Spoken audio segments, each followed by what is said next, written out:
Here's your news for May 22nd, 2020. And your headlines for today include a major revelation about why Drew McIntyre didn't work as WWE's top guy during his first run. Seth Rollins blasts Jim Cornette for comments on Becky Lynch's pregnancy. Why is WWE lying to WWE fans? Why WWE Superstar is out for months. Bray Wyatt reveals something very special. Why is WWE editing content? We are starting today with news from Drew McIntyre, as the Scottish superstar is having a huge push as of late, which won't be ending anytime soon. According to WrestleTalk, the WWE champion's demeanor both on-screen and backstage has impressed officials, as they reported, WWE management has been so impressed with Drew in recent weeks that they see him as a main eventer for years to come. We've been told that his title reign will almost definitely not be a one-off like we've seen with Finn Balor, Jinder Mahal, and Kofi Kingston in recent years, so expect to see him at the top of the card for the foreseeable future. It should be noted that Balor's reign as Universal Champion only ended after one day due to an injury, and we're not quite sure what the company would have done had he not been required to forfeit the title. We also don't know when exactly McIntyre's reign with the WWE Championship will come to an end, but it's clear that the company has big plans for the Scotsman, and fans shouldn't expect this world title reign to be Drew's last. Speaking of the Scottish WWE Champion, one man who has followed his career closely is AEW's Arn Anderson, who discussed the Over the Limit 2010 pay-per-view on his podcast. During that event, McIntyre battled Kofi Kingston over the Intercontinental Championship, and Arn discussed how he always thought Kofi had potential, but described Drew's lean, ripped physique as peculiar. He said, "It was almost a distraction. When you look at him now and that mature, big, rugged look that he looked like a first-stage bodybuilder that was ready for a show back then, you know? And I would tell him, 'Drew, you've gotten too lean,' and he was trying to do what he thought Vince liked." The former WWE agent added that being the chosen one was far too much pressure for the young McIntyre, and speculated that this was the reason his first run with the company fell flat. Whatever the reason, Drew is clearly doing much better now, as it turns out Vince McMahon's 2009 claims of the chosen one being a future world champion were right all along.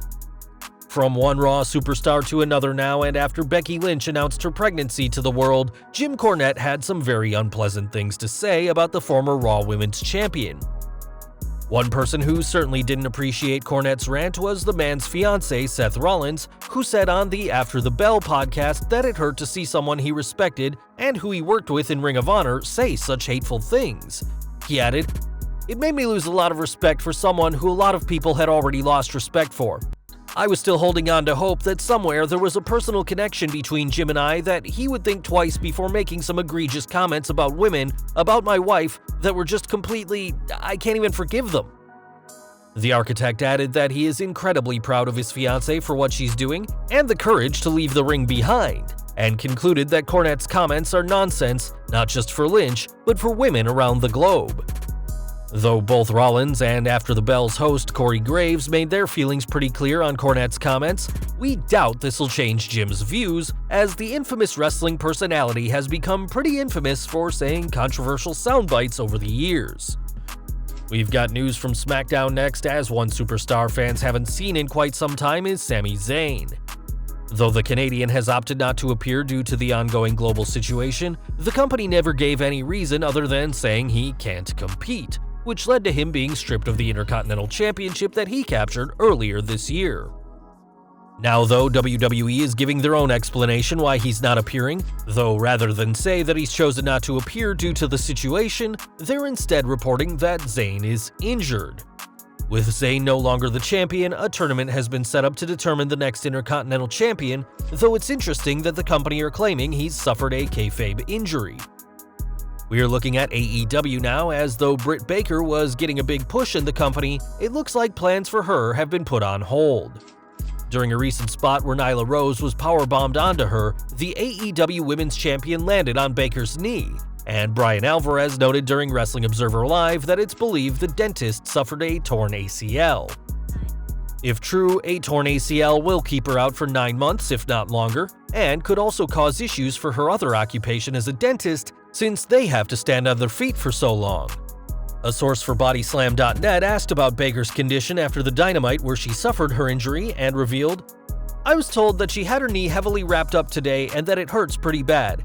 I also asked about her status for Double or Nothing and if she would be able to wrestle, and was told, personally, I doubt she'll be good. Baker currently has a match scheduled against Chris Statlander at AEW Double or Nothing, though given the fact that she'll require an MRI, fans will have to wait and see whether this will actually take place, and if it doesn't, what the company will do for Statlander instead. Baker isn't the only AEW star to suffer an injury during the latest Dynamite, as after landing very hard from a dive, the Double or Nothing status of Phoenix is currently unclear. The same source for Body Slam also asked whether Phoenix will be able to compete in tomorrow's Casino ladder match, but was told it was doubtful, and if he does, he'll probably be one of the last entrants and do little. Though Phoenix has shown he can wrestle through a lot of pain, this week's fall was very hard to watch, never mind be a participant in, and time will tell whether he makes it to the Casino ladder match. Back to WWE now, and while The Fiend may be an all-powerful demon capable of appearing from nowhere and trapping John Cena in a twisted dimension, that doesn't mean he doesn't need to keep safe. On Twitter, Bray Wyatt showed off his new face mask to help protect himself during the current global situation, adding that he fears no apocalypse, as he's been preparing for a Mad Max situation his entire life. Much like the infamous lantern that resembled Wyatt's severed head, the mask is made by Jason Baker, who the former Universal Champion thanked on Twitter. Given that The Fiend is expected to challenge Braun Strowman for the Universal title once again, it's no wonder why he's wanting to be safe during these unprecedented times and look menacing whilst doing so. From one dark superstar to another now, as The Undertaker may be the most iconic character of all time, but given the fact that the dead man recently shed the persona for his Last Ride documentary series, fans are now questioning whether the Phenom is done for good. Since fans thought Undertaker would retire after losing to Roman Reigns or Brock Lesnar 3 years prior, or when he reached 20-0 in 2012, it's clear no one knows exactly what the company has planned for the dead man, and that's apparently the same backstage. Paul Davis of WrestlingNews.co is reporting that the veteran's retirement date is being kept a secret in the company, with writing staff being provided no details about how he'll retire, as the company doesn't want any potential plans to be leaked. Recently, it came out that there were plans for him to retire following his WrestleMania 33 loss to the Big Dog, but due to the poor match quality, he's since returned for multiple matches, including facing John Cena at WrestleMania and his critically praised Boneyard match against AJ Styles this year. There have even been hints that the Boneyard match won't be the last the Phenom and the Phenomenal One face off, as a rematch has been teased, possibly in a more conventional setting. As arguably the greatest character in wrestling, it's only fair that the Phenom has a send-off fitting of someone who has given so much to the fans, and hopefully his retirement will match the truly incredible career he's had over the past 3 decades. We've got more news regarding the sad passing of Shad Gaspard now, as the former superstar's wife Ciliana has issued a statement on his death. On Twitter, Ciliana shared her statement to Pro Wrestling Sheet's Ryan Satin, as she said, "Aria, myself, and the Gaspard and Chittick families would like to take this time to thank everyone for their prayers and support as we mourn the terrible loss of our beloved Shad. Shad was our whole world, and we were his. There were not enough words to describe what he meant to all of us. He was our heart, our soul, our protectors, our warrior. He was a bright force of nature, who brought joy to many through his joyous and gracious nature. The outpouring of love from Shad's friends, colleagues, and fans has meant more to us than you can even imagine. We'd like to once again thank the lifeguards, Coast Guard, divers, fire, and police departments for their efforts. Shad was, and will always be, our real-life superhero." Given that the former Crime Time star sacrificed his life to save his 10-year-old son, describing him as a superhero is very appropriate, and the wrestling community will continue to honor this incredible superstar who was sadly taken too soon. Since his untimely passing, there has been an outpouring of support from wrestlers, and one person who has spoken incredibly highly on Shad is Triple H. While speaking to TMZ Sports, the 14-time WWE World Heavyweight Champion described the Crime Time star as a great human being and said everyone loved him. When asked if the company will do some sort of tribute, the game mentioned the tribute they gave Shad ahead of NXT and predicted they'll do the same before tonight's SmackDown. Triple H also spoke about having an impromptu 20-minute hangout with Chad in the headquarters for Fox, just 6 months before the tragedy, and praised Chad for having so much success outside of the wrestling world, which includes working on films, TV, and creating his own graphic novel, Assassin & Son.